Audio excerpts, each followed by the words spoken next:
What I want to talk about today is looking back a little bit at last week's games and how we could look at this week's games. We could easily overreact to what we saw last week, and that would be a mistake.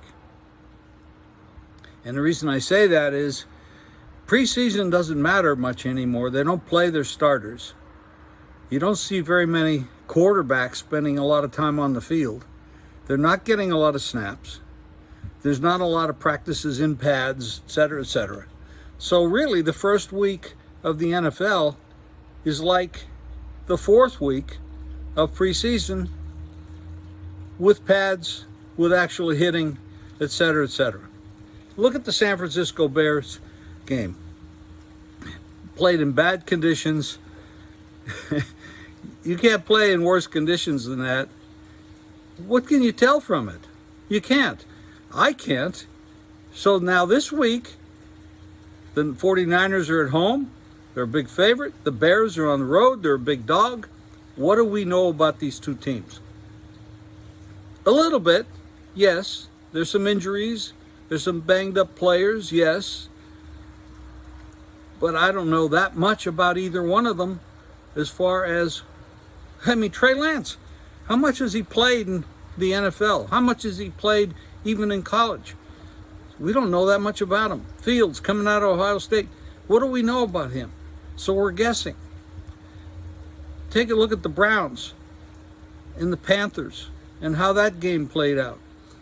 And now the Browns are home and they're a big favorite. This isn't the type of team that I personally like to lay a lot of points with, but look at who they're playing. The Jets. They're pretty bad. Their first string quarterback that they drafted high, he's been hurt. Flacco throws 59 passes. There's not a lot to learn there. So what I'm saying here is protect your money. Don't go crazy for what you saw.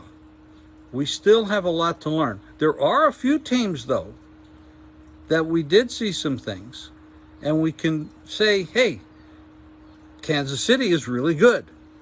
Arizona, maybe a little iffy. They have some injuries.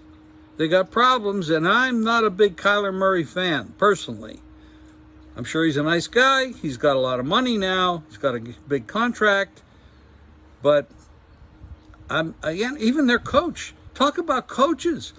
Look at the Monday night game. Look at the decisions by Hackett at the end of that game. Atrocious.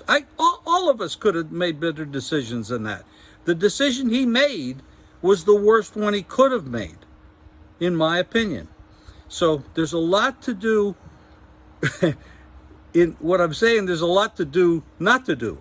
Don't overreact to what you saw.